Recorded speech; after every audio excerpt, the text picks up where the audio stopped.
हे सर्वसमर्थ सनातन परमेश्वरा, आमचा तारणारा प्रभू येशू ख्रिस्त याच्याद्वारे तू मानव जातीला नम्रतेने उदाहरण घालून दिले.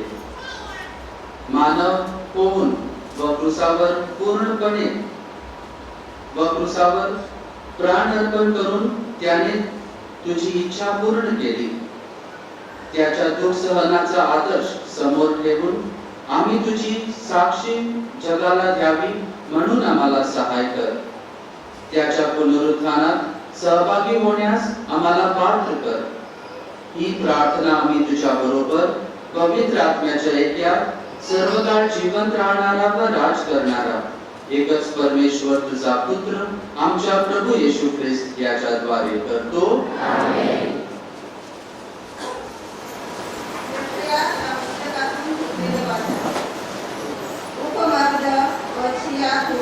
यापासून मी आपले कोण चुकवले नाही, कारण माझी फजिती होणार नाही हे मला ठाऊक होते. कृष्णा म्हणतो, शिंदेना बोलून ही कशा देवा ते समजावे म्हणून प्रभू परमेश्वराने मला शिष्यांची जिव्हा दिली आहे. तो रोज सकाळी मला जागे करतो. शिष्याप्रमाणे ऐकावे म्हणून माझे कान उघडतो. प्रभू परमेश्वराने माझे कान उघडले आहेत. मी फितूर झालो नाही, मागे फिरलो नाही. मी मारणाऱ्या पुढे आपली पाठ केली, केस उपडणाऱ्या पुढे मी आपले दात केले. उपमध्य व छियातू यापासून मी आपले तोंड चुकवले नाही. प्रभू परमेश्वर मला सहाय्य करणार म्हणून तोंड चुकवले नाही. प्रभू परमेश्वर मला सहाय्य करणार म्हणून मी लज्जित झालो नाही. मी आपले तोंड गारगोटीसारखे केले. माझी फजिती होणार नाही हे मला ठाऊक होते. हा प्रभूचा सत्य आहे. देवाला धन्यवाद.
आणि सर्व नावापेक्षा जे श्रेष्ठ नाव ते त्याला दिले. प्रभु तुम्हाबरोबर असो. आणि तुझ्याबरोबर सुद्धा. संत लूक लिखित शुभ वर्तमानातून घेतलेले आमच्या प्रभू येशू ख्रिस्ताचे सण. नंतर वेळ झाली तेव्हा तो जेवाव्यास बसला आणि त्याच्या बरोबर प्रेषिती बसली. तेव्हा तो त्यास म्हणाला, मी दुःख भोगण्यापूर्वी हे वलंडनाचे भोजन तुम्हाबरोबर करावे अशी माझी फार उत्कट इच्छा होती. कारण मी तुम्हाला सांगतो की देवाच्या राज्यात हे पूर्ण होईपर्यंत मी भोजन पुन्हा करणार नाही. मग प्याला हातात घेऊन आणि उपकार स्तुती करून तो म्हणाला, हा घ्या आणि आपणामध्ये याची वाटणी करा. कारण मी तुम्हाला सांगतो की देवाचे राज येईपर्यंत द्राक्षवेलीचा उपज यापुढे मी पिणार नाही. मग त्याने भाकर घेऊन व उपकार स्तुती करून ती मोडली आणि त्यांना ती देऊन म्हटली, हे माझे शरीर आहे, ते तुम्हासाठी दिले जात आहे. माझ्या स्मरणात हे करा. त्याप्रमाणे भोजन झाल्यावर त्याने प्याला घेऊन म्हटली, हा प्याला माझ्या रक्तात नवा करार आहे. ते रक्त तुम्हासाठी ओतले जात आहे. पण पहा, मला धरून देणाऱ्याचा हात माझ्या बरोबर मेजावर आहे. मनुष्याचा पुत्र ठरल्याप्रमाणे जातो खरा, परंतु ज्याच्या हातून तो धरून दिला जातो त्या माणसाची केवढी दुर्दशा होणार. तेव्हा आपल्यापैकी जो असे करणार आहे तो कोण असावा याचा ते अपसात विचार करू लागले.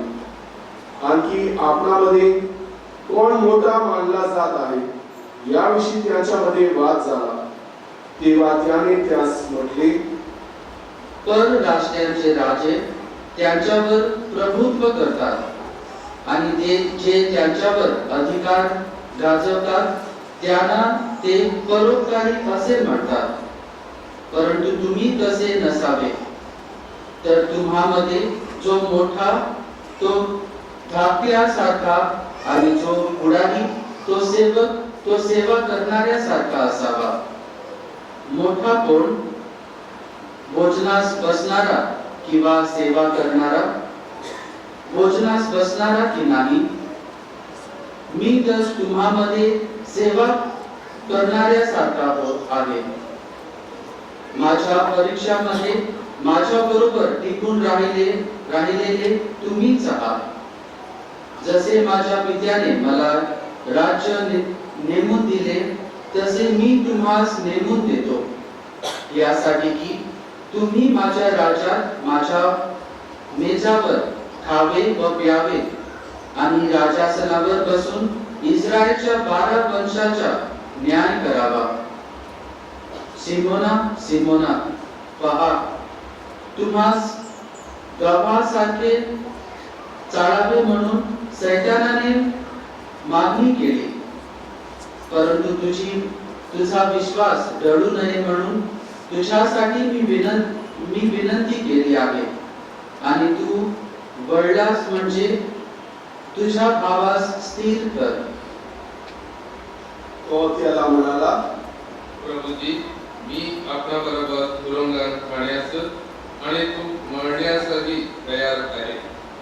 तो म्हणाला, पेत्रा, मी तुला सांगतो, तू मला ओळखतोस हे 3 वेळा नाकारशील तोपर्यंत आज कोंबडा आरवणार नाही. आणखी त्याने त्यास म्हटले, मी तुम्हास पिशवी, सोडी व पायतणे घेतल्याशिवाय पाठविले तेव्हा तुम्हास काही उणे पडले नाही ना? ते म्हणाले, नाही. त्याने त्यास म्हटले, पण आता तर ज्याच्या जवळ पिशवी आहे त्याने ती घ्यावी, तसेच जोडीही घ्यावी. आणि ज्याच्या जवळ तलवार नाही त्याने आपले वस्त्र विकून ती घ्यावी. मी तुम्हास सांगतो, तो अपराध्यात गणलेला होता असा जो शास्त्रलेख आहे तो माझ्या काही पूर्ण झाला पाहिजे, कारण माझ्या विषयीच्या गोष्टी पूर्ण होत आहेत. ते म्हणाले, प्रभूजी पहा येथे 2 तलवारी आहेत. तो त्यास म्हणाला, कोरे. मग तो बाहेर येऊन आपल्या परिपाठाप्रमाणे जैतुनाच्या डोंगराकडे गेला आणि त्याचे शिष्यही त्याच्या मागोमाग गेले. त्या ठिकाणी आल्यावर त्याने त्यास म्हटले, तुम्ही परीक्षेत पडू नये म्हणून प्रार्थना करा. मग त्याच्यापासून सुमारे दोंड्याच्या टप्प्या इतका तो दूर गेला आणि त्याने गुडघे टेकून अशी प्रार्थना केली, हे पित्या, तुझी इच्छा असली तर हा प्याला माझ्यापासून दूर कर, तरी माझ्या इच्छेप्रमाणे नको, तुझ्या इच्छेप्रमाणे होऊ दे. तेव्हा स्वर्गातून एक देवदूत येऊन आपल्याला शक्ती देताना त्याने पाहिला.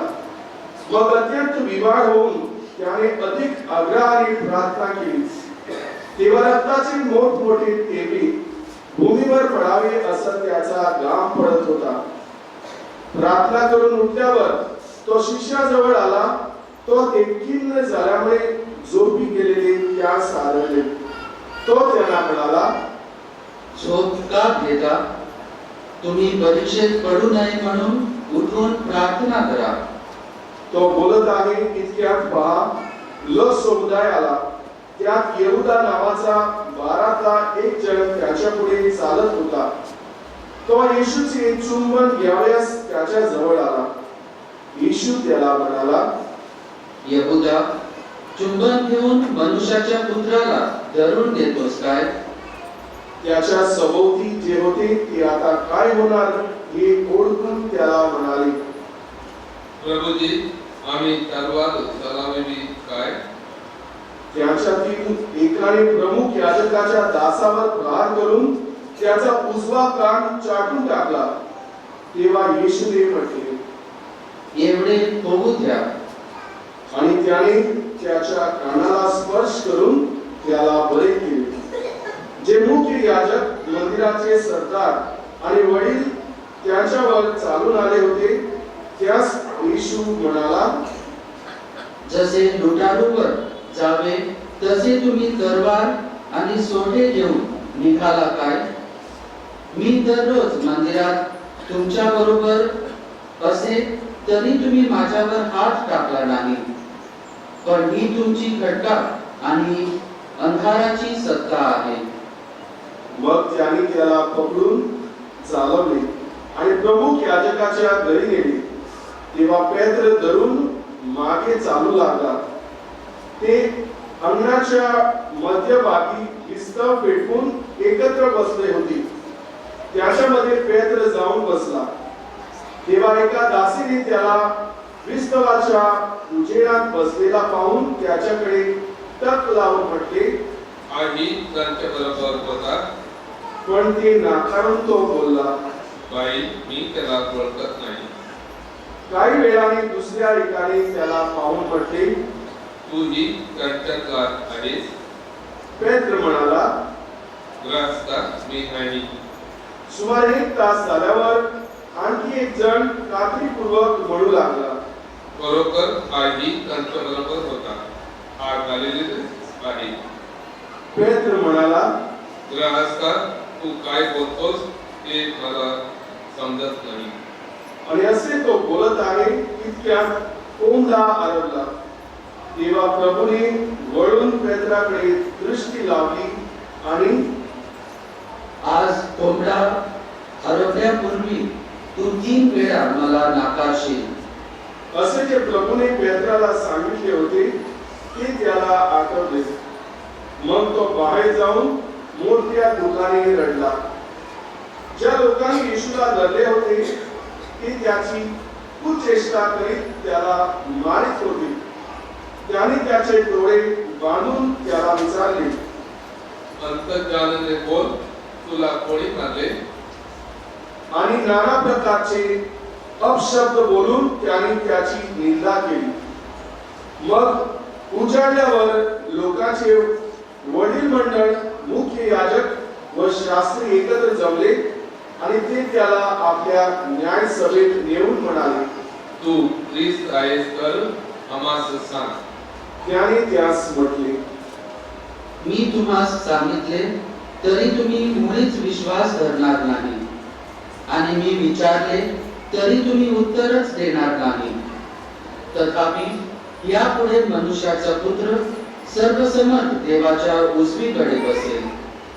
तेव्हा ते सर्व म्हणाले. तर तू देवाचा पुत्र आहेस काय? तो त्यांना म्हणाला, तुम्ही म्हणता की मी आहे. तेव्हा त्या म्हणाले, आपल्याला साक्षीची आणखी काय गरज? आपण स्वतः त्याच्या तोंडाचे ऐकले आहे.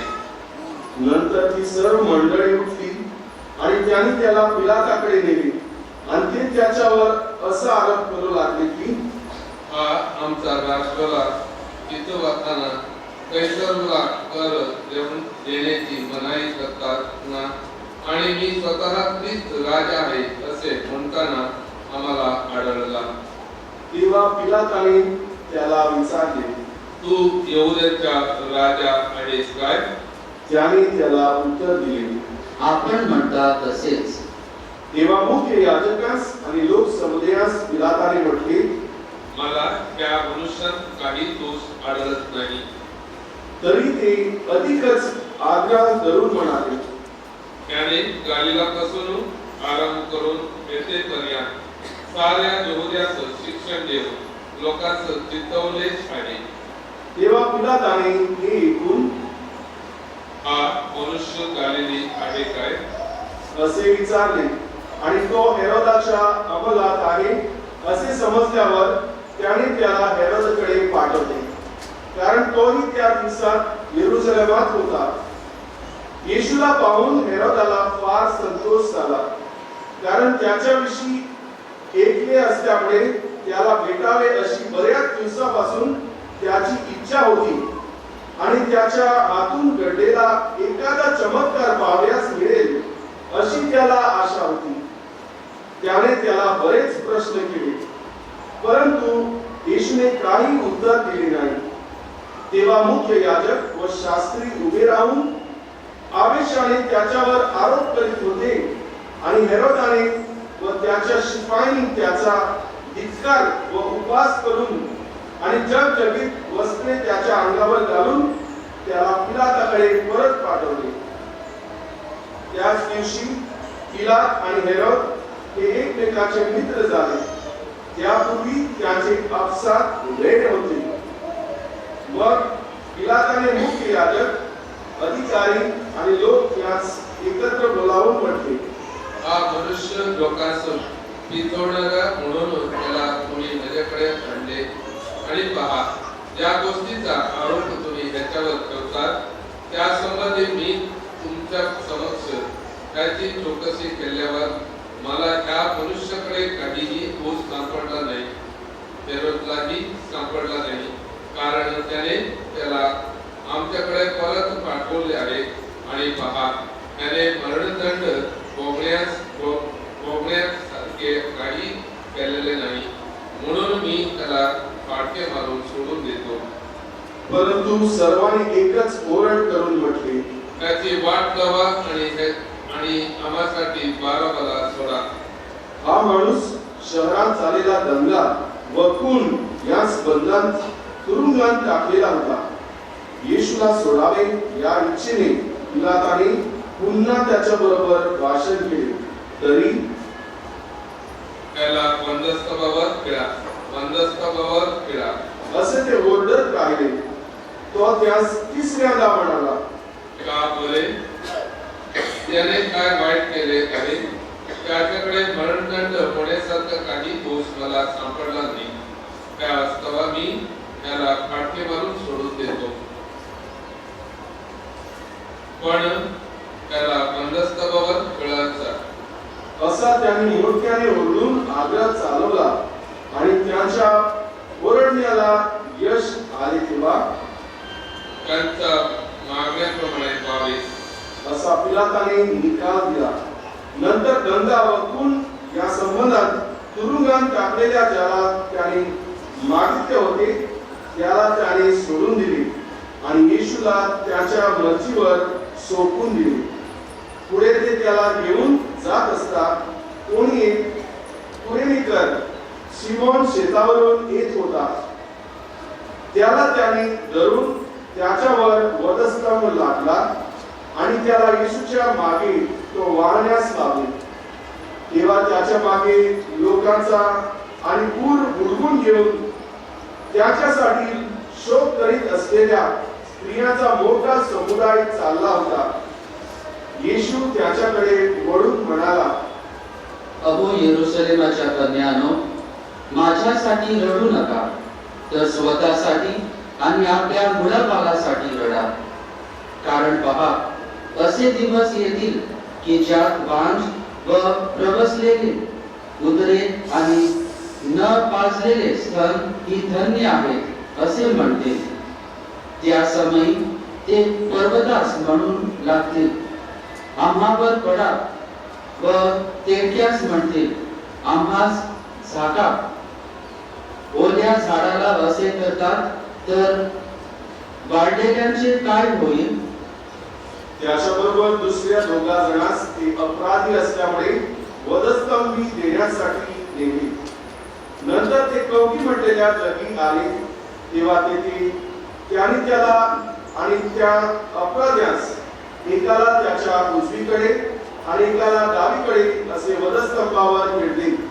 तेव्हा येशू म्हणाला, हे बापा, त्यांना क्षमा करा, कारण ते काय करतात हे त्यांना समजत नाही. नंतर त्याची वस्त्रे अपसात वाटून घेण्यासाठी त्याने चिठ्ठ्या टाकल्या. लोक पाहत उभे होते.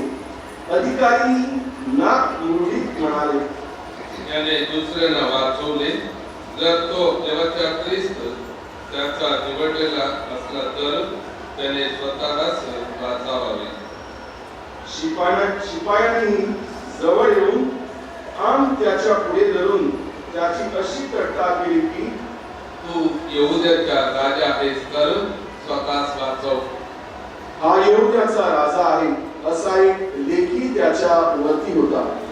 वधस्तंभावर पिडलेल्या त्या अपराध्यापैकी एकाने त्याची निंदा करून म्हटले, तू ख्रिस्त आहेस ना, तर स्वतःला आणि आम्हाला वाचव. परंतु दुसऱ्याने त्याचा निषेध करून म्हटले, तुलाही तीच शिक्षा झाली असता तू देवाला सुद्धा भीत नाहीस काय? आपली शिक्षा तर यथा न्याय आहे, कारण आपण आपल्या कृत्याचे योग्य फळ बघित आहोत, परंतु त्याने काही अयोग्य केले नाही. मग तो म्हणाला, हे येशू, तू आपल्या गाठाधिकाराने येशील तेव्हा माझी आठवण कर. तो त्याला म्हणाला, मी तुला खचित सांगतो, तू आज माझ्या बरोबर सुलोकात असशील. आता सुमारे 2 प्रहर झाले होते आणि सूर्यप्रकाश नाहीसा होऊन तिसऱ्या प्रहरापर्यंत सर्व देशभर अंधार पडला आणि पवित्र स्थानातील पडदा मधोमध फाटला. तेव्हा येशू उच्च स्वराने ओरडून म्हणाला, हे बापा, मी आपला आत्मा तुझ्या हाती सोपवून देतो. असे बोलून त्याने प्राण सोडला.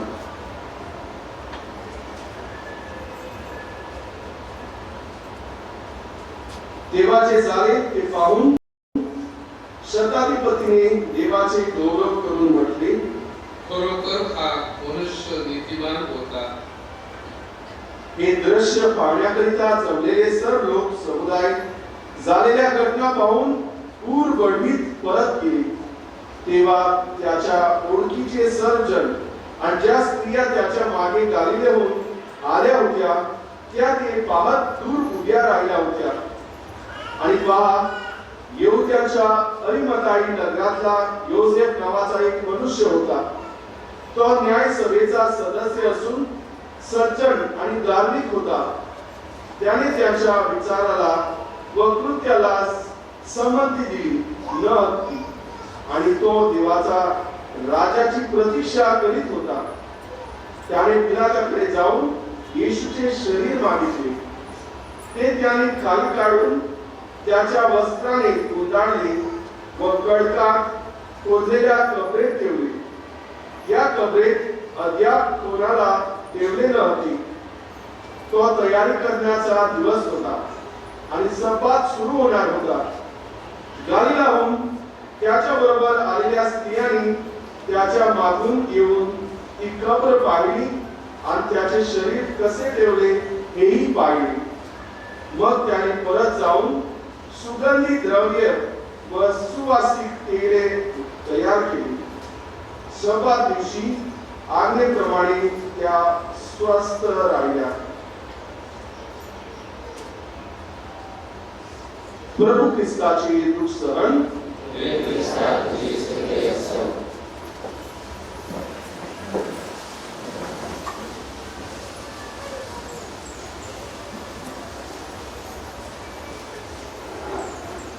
ख्रिस्ताय प्रिय बंधूंनो,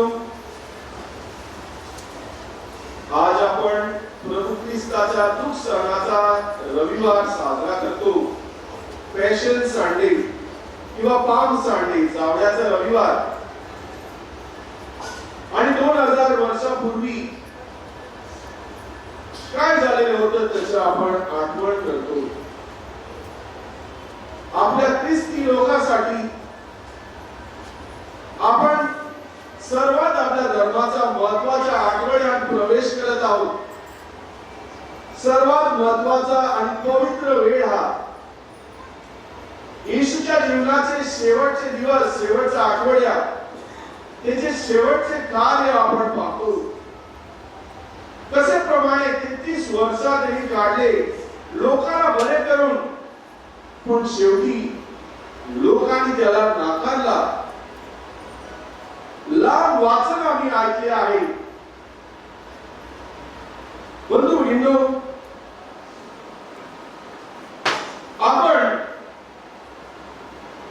येशूच्या दुःख सणावर मननचिंतन करत असताना ती सभा आम्हाला एक संधी देत आहे. 2000 वर्षापूर्वी घडलेली घटना सहभागी होण्यास आणि आपण कोणते पात्र घेतो, कोणते रोल आपण अदातो याच्यावर मननचिंतन करण्यास अनेक लोक इथे हजर होते आणि ख्रिस्ताला पाहत होते. त्यातला आपण कोण याच्यावर मननचिंतन करणे गरजेचे आहे. बंधूंनो, एक कॉन्सर्ट होता आणि बीथोवन हा प्रसिद्ध म्युझिशियन,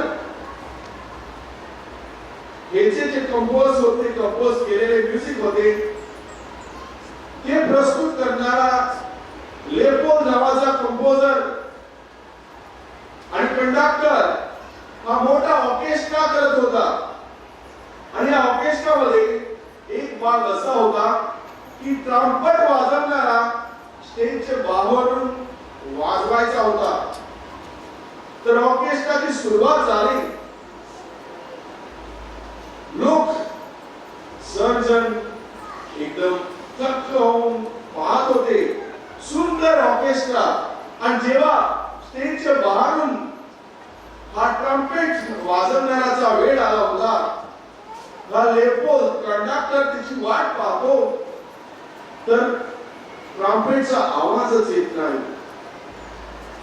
लेपोल कॉन्सर्ट पुढे नेतो.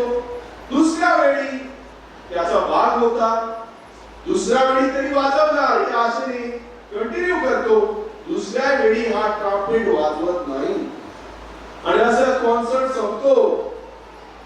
आणि तुरंत लेपोल हा कंडक्टर जाऊन त्या ट्रम्पेट वाजवणाराची शोध घेतो. तो कुठे आहे, कशाला त्यांनी नाही वाजवला तो भाग. आणि तो पाहतो त्याचे हात बांधून सेक्युरिटी गार्डने त्याला बंद करून ठेवला होता. आणि सेक्युरिटी गार्ड जेव्हा या लपोल कंडक्टरला पाहतो, त्याला म्हणतो, सर, हा माणूस तुझा ऑर्केस्ट्रा खराब करणार होता. तुम्ही वाजवत असताना अचानक त्यांनी ट्रम्पेट काढला आणि वाजवायला सुरुवात केला ते त्याला बंद केला. हा माणूस सेक्युरिटी गार्डला असं वाटलं की हा माणूस त्याचा ऑर्केस्ट्रा खराब करणार होता, परंतु हा माणूस त्या ऑर्केस्ट्राचा भाग होता. चांगल्या विचाराने त्याने त्याला बंद केला, पण त्याच्यामुळे ऑर्केस्ट्रा खराब झाला. बंधू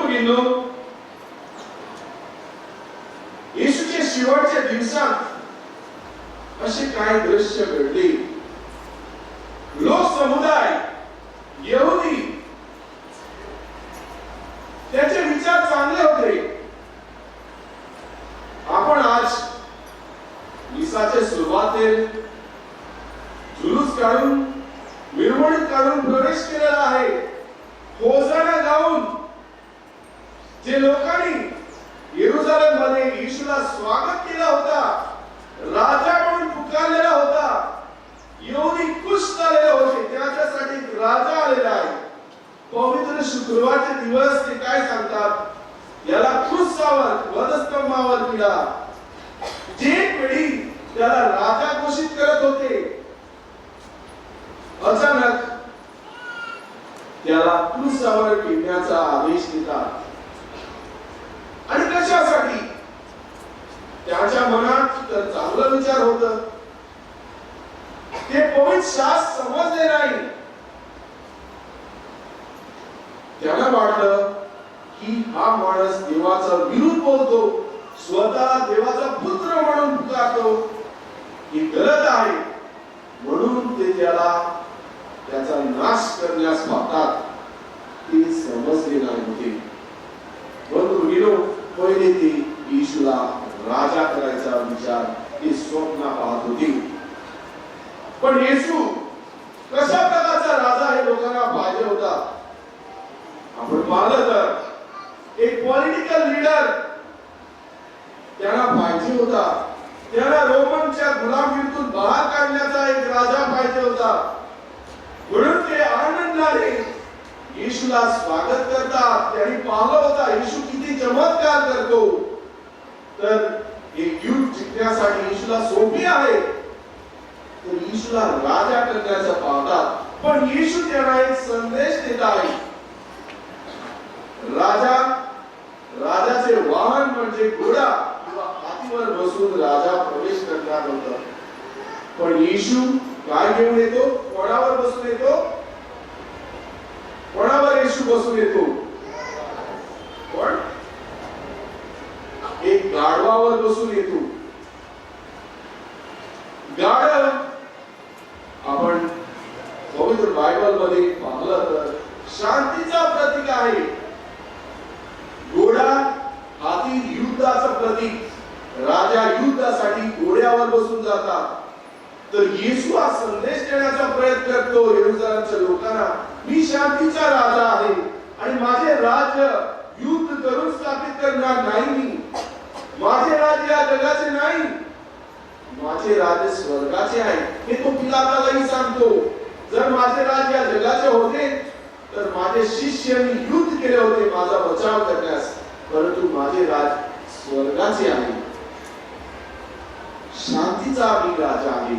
बंधू भगिनींनो, आमचा प्रभू येशू शांती स्थापित करण्यास या जगात आला आणि आम्हाला सर्वांना तो शांतीचा संदेश देत आहे. बंधू भगिनींनो, आपण ते कलवारीचे दृश्य पाहूया. ते यहुदी लोक येशूला क्रूसावर मारण्याचा आदेश दिला. जे लोक होसाना होसाना म्हणून येशूला राजा घोषित करत होते, क्रूसावर मारण्याचा आवाज करतात. बरेच वेळी आपल्या जीवनात आम्ही पाहिलं तर आपण काही वेळी बोलतोय आणि नंतर करतो दुसरेच. तुरंत आपल्या जीवनात बदलाव येतो. आपण विसरून जातो. आपण विसरायला येतात. ख्रिस्त प्रसाद आपल्या हातावर स्वीकारतात. ते येशूला आपण स्वीकारतो हातात आणि मिसाचे बाहेर गेल्यानंतर संपल्यानंतर ते हात आपण कोणाला मागायला वापरतो किंवा वाईट करतो. येशूचा शरीर आपण दुखवतो बंधू भगिनींनो, बरेचशे वेळी आपल्याकडून ही घडत आहे.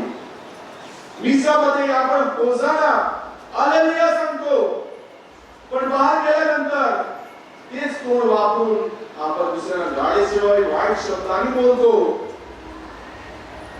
मिसामध्ये आपण आमच्या स्वर्गीय बापा खूप भक्तीने म्हणतो आणि म्हणताना आपण मानून घेतो की पिता, देवाचा भूत देव आमचा पिता आहे आणि देव आपला पिता, तर आपण एकमेकाचे बंधू भगिनी आहोत. पण मिसा संपल्यानंतर आपण भेदभाव करायला लागतो, आपल्या बंधू भगिनीवर आपण अपराध करतो. हे सर्व आपल्या जीवनात घडत आहे. तर आपण यहुदीपेक्षा चांगले असे म्हणू नाही शकतो. आपले विचार बऱ्यापैकी चांगले असतात, पण आपण वाईट करून बसतो. बरेच वेळी आपले आप इच्छेप्रमाणे होत नाही, म्हणून आपण ही देवाला आपल्या जीवनातून नाकारतो. पेत्र येशूला सांगत होता, मी तुमच्यासाठी काय करण्यास तयार आहे, मरण्यासाठी पण तयार आहे. पण संकटाचा वेळ जसा आला, पेत्र म्हणतो, मी याला ओळखतच नाही. मिसामध्ये येऊन आपण क्रूसाचे काढतो, क्रूसाचे चिन्ह काढतो. भक्तिभावाने आपण भाग घेतो, पण भाग जाऊन आपल्या कामाच्या जगावर आपण क्रूसाचे चिन्ह काढण्यास घाबरतो. दुसरे लोक आम्हाला काय म्हणणार, कोणते नजरेने आपण पाहणार, आम्हाला त्रास करतील काय, हे आमचे विचार येतात. दुसऱ्याला आपण ख्रिस्ती आहे ही साक्ष देण्यास आपण घाबरतो. बरेचशे वेळी आपण जुदास तसे बनतो. येशू बरोबर बसून तो जेवत होता, त्याच्या बरोबर तो फिरला, नंतर त्याचा विश्वासघात केला.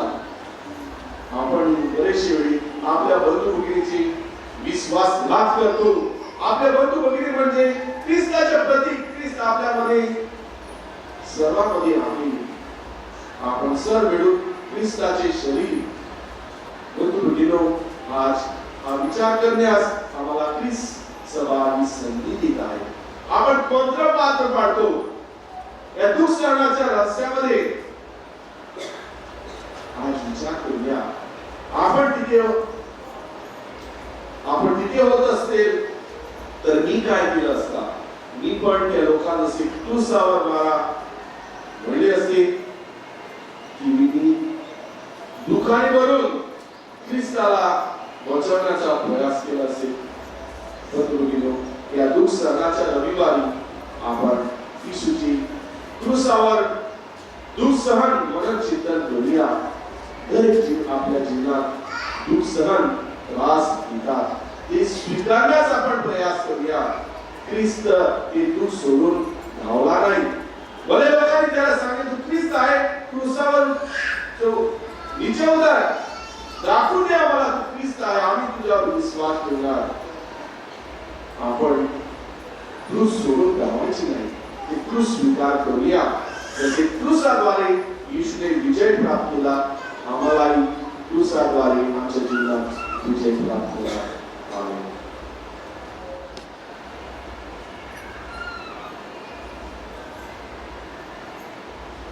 सर्वजण उभे राहा.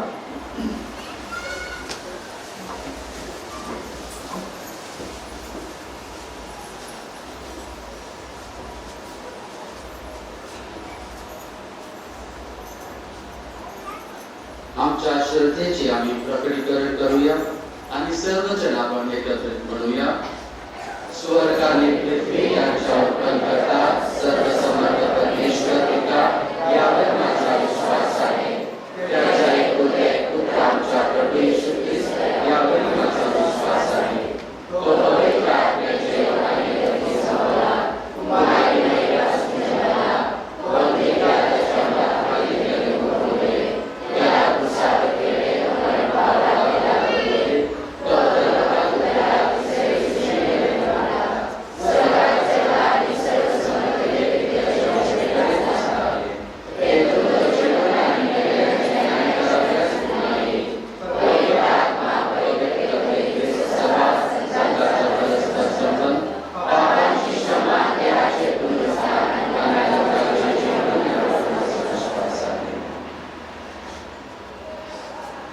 प्रिय बंधू भगिनींनो, येशूच्या दुःख सहनाने आम्ही सर्वांनी व पूर्ण ख्रिस्त सभेने भक्तिभावाने सहभागी होण्यास आम्हाला सर्वांना सहाय्य कर म्हणून आमची काय प्रार्थना प्रभूचरणी आम्ही ठेवूया.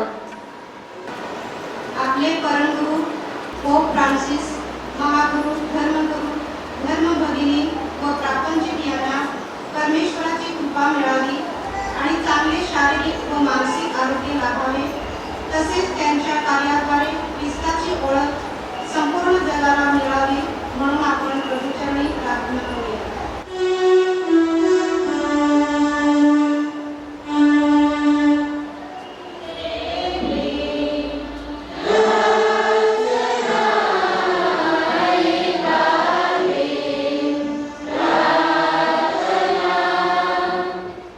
आजारपणात, दुःखात, संकटात आम्ही तक्रार करतो, देवाला दोष देतो. येशूच्या दुःख सहनाचा आदर्श डोळ्यासमोर ठेवून वेदना सहन करता याव्या म्हणून आपण प्रभूचरणी प्रार्थना करूया.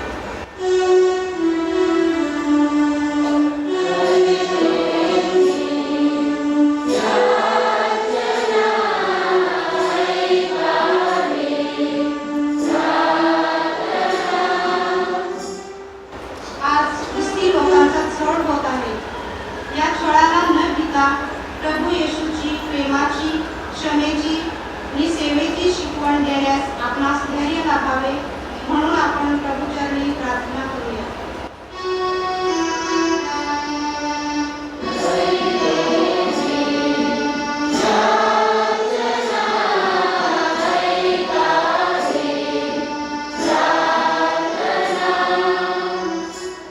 या पवित्र आठवड्यात आपण आपल्या पापांची कबुली धर्मगुरूकडे द्यावे आणि येशूच्या दुःख, मरण व पुनरुत्थानात सहभागी होता यावे म्हणून आपण प्रभूचरणी प्रार्थना करूया.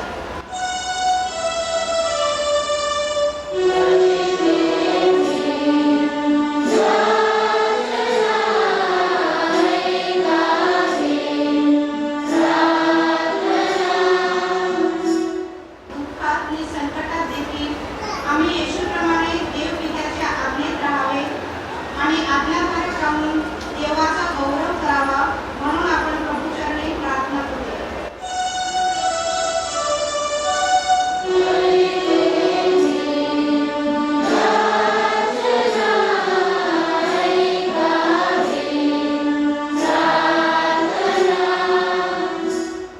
परमेश्वराने सर्व विद्यार्थ्यांना चांगले आरोग्यदान द्यावे व परीक्षेच्या वेळी स्मरणशक्ती प्रदान करावी म्हणून आपण प्रभूचरणी प्रार्थना करूया.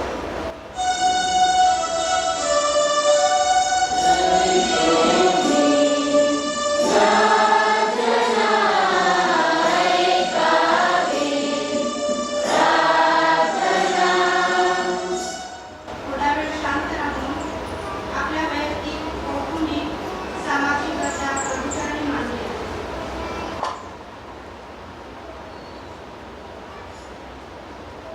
हे स्वर्गीय पित्या, या तुझ्या गरजमंद ख्रिस्त सभेवर दया कर.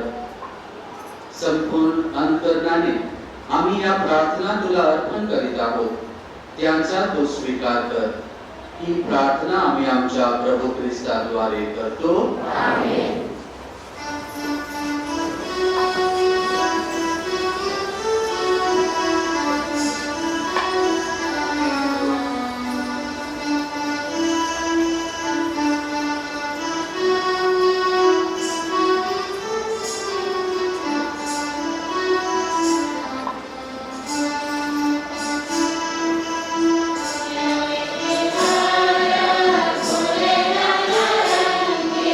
फुले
प्रिय बंधू भगिनीनो, आपले हे बलिदान सर्व समर्थ पित्याला मान्य व्हावे म्हणून प्रार्थना करा.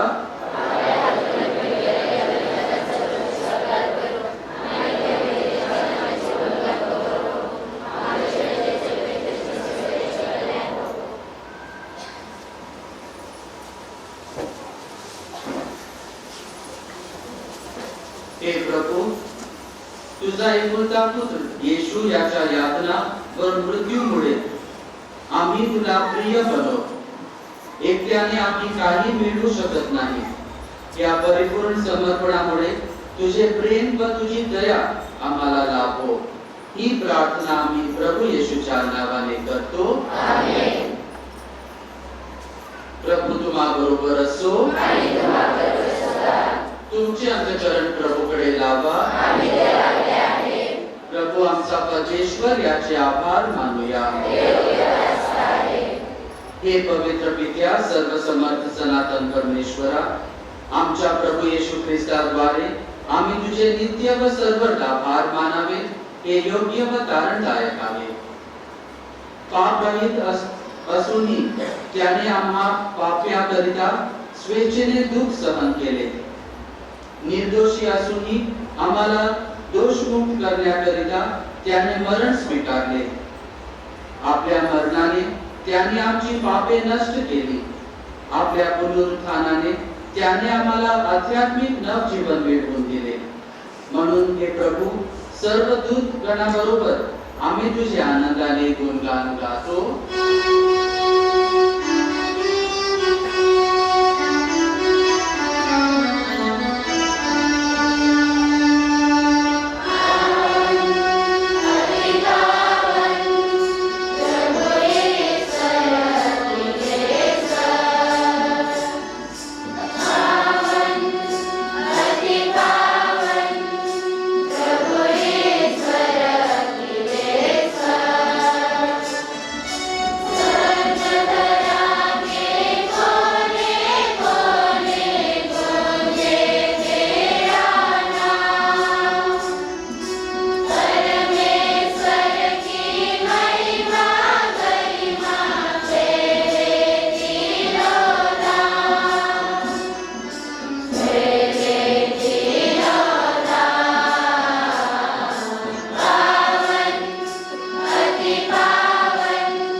सर्व पावित्र्याचा तू उगम आहेस. ही दाने पवित्र करण्यासाठी तुझा आत्मा यांच्यावर येतो.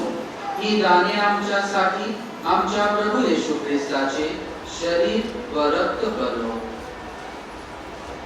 स्वेच्छेने स्वीकारलेल्या आपल्या दुःख सहनापूर्वी त्याने भाकर घेतली, तुझे आभार मानले आणि भाकर मोडून ती आपल्या शिष्यांना देत म्हणले, तुम्ही सर्वजण ही घ्या आणि खा. हे माझे शरीर आहे, हे तुमच्यासाठी अर्पिले जाईल.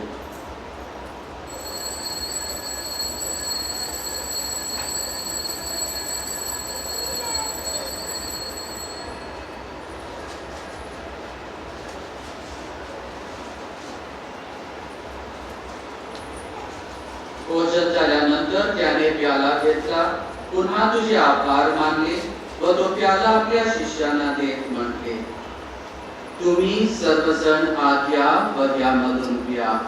हा माझ्या रक्ताचा प्याला आहे, नव्या व शाश्वत कराराचे हे रक्त आहे. हे तुमच्या व साऱ्या मानवाच्या पाप क्षमेसाठी सांगण्यात येईल. हे माझ्या आठवणीसाठी करा.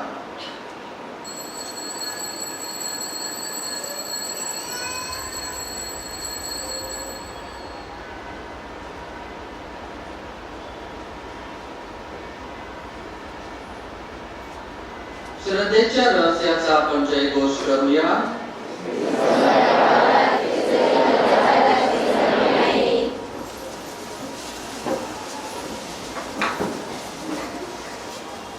त्याच्या मरणाच्या व पुनरुत्थानाच्या स्मरणात हे पित्या, आम्ही तुला ही जीवनदायी भाकर व हा तारणदायक प्याला अर्पण करतो.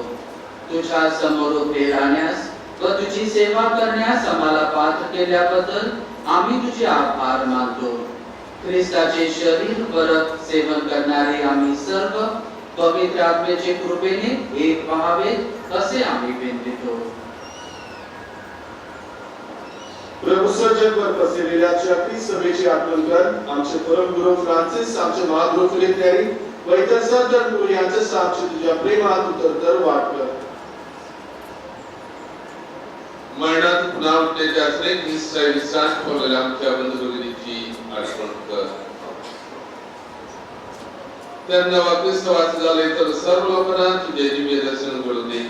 आम्हा सर्व दया कर. देवमाता कन्याकुमारी मरिया, संत योसेफचे पती, सारे प्रेषित व जगाच्या आरंभच्या सुचार तुझ्या सर्व संतांस आम्हाला शाश्वत जीवनाचे बंधकारी कर.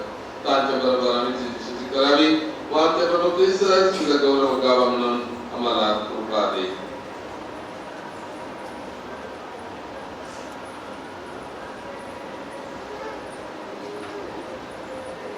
ख्रिस्ताद्वारे, ख्रिस्तासह, ख्रिस्ताकाई पवित्र आत्म्याच्या ऐक्यात हे सर्व समर्थ पित्या, तुझा सन्मान व गौरव सदा सर्वदा हो.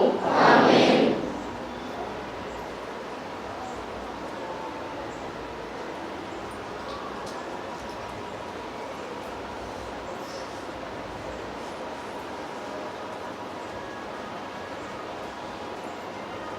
येशू सारखे आमच्या जीवनात देवाची इच्छा पूर्ण व्हावी म्हणून प्रभू येशूच्या शब्दाने आपण परमेश्वर पित्याकडे प्रार्थना करूया. आमच्या स्वर्गीय पिता, तुझे नाव पवित्र मानले जावो, तुझे राज्य येवो, जसे स्वर्गात तसे पृथ्वीवर तुझे हो. आमची रोजची भाकर आम्हाला दे, जसे आम्ही आमच्या अपराधींना क्षमा करीतो, तसे आमच्या अपराधांची क्षमा कर, आणि आम्हाला हे प्रभू सर्व वाईटापासून आमचे संरक्षण कर. या जीवनात तू आम्हाला शांती दे. आमच्या तारणाऱ्या येशू ख्रिस्ताच्या पुन्हा येण्याची व शाश्वत जीवनाची आशेने वाट पाहत असता आम्ही तुझ्या दयेच्या सहाय्याने पापापासून दूर राहावे व सर्व संकटापासून सुरक्षित असावे.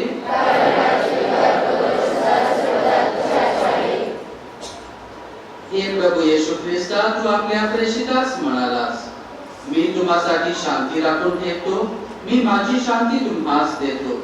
म्हणून आमच्या पापाकडे पाहू नकोस, तर तुझ्या ख्रिस्त सभेच्या श्रद्धेकडे पहा आणि आम्हाला तुझ्या स्वर्गीय राज्यातील शांती व ऐक्य देण्याची कृपा कर. तू नित्य जीवी असून सदा सर्वदा राज्य करतोस. आमेन.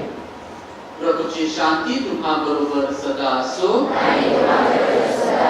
आपण एकामेकास शांती वंदन करूया.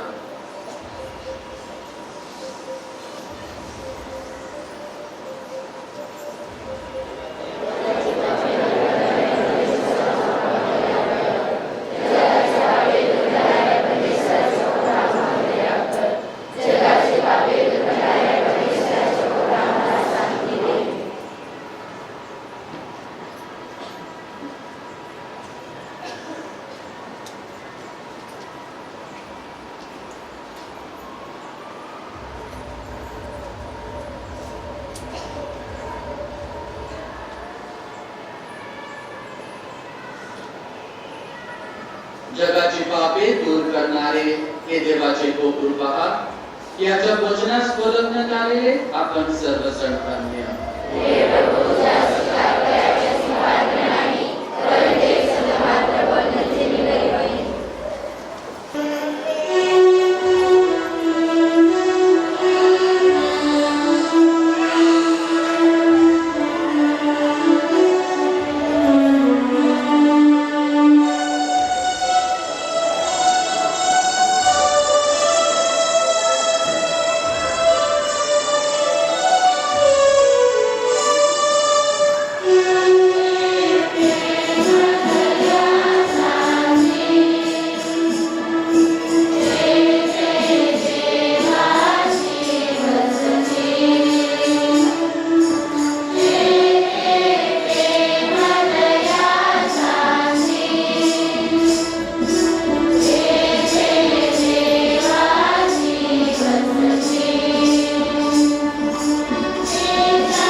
हे प्रभू, या ख्रिस्त प्रसाद रूपी अन्नाने तू आमची भूक तृप्त केली आहेस. तुझ्या पुत्राच्या मृत्यूमुळे आम्हाला आशेचा दीप दिसत आहे व आमची श्रद्धा दृढ बनत आहे. त्याच्या पुनरुत्थानामुळे आम्हाला धीर व चिकाटी मिळो व पूर्ण मुक्तीकडे आमची वाट चालवो हो. ही प्रार्थना आम्ही आमच्या प्रभू ख्रिस्ताद्वारे करतो. आमेन. प्रभू तुम्हा बरोबर असो. बंधू भगिनीनो, आता आपली मान नम्रतेने खाली वाकवा व देवाच्या आशीर्वादासाठी प्रार्थना करा.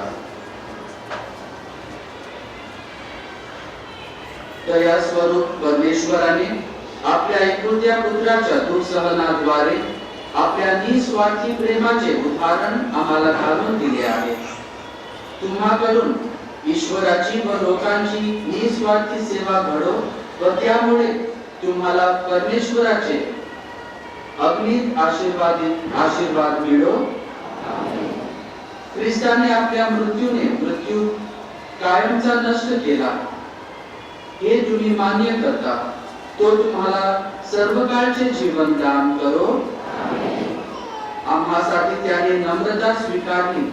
त्याचे अनुकरण आम्हाकडून घडो व त्याच्या पुनरुत्थानात तुम्हाला सहभाग मिळो. आणि सर्व समर्थ परमेश्वर पिता, पुत्र आणि पवित्र आत्मा तुम्हास आशीर्वाद देवो. ज्या ख्रिस्ताची शांतीने तुम्हास पाठविण्यात येत आहे. देवाला धन्यवाद.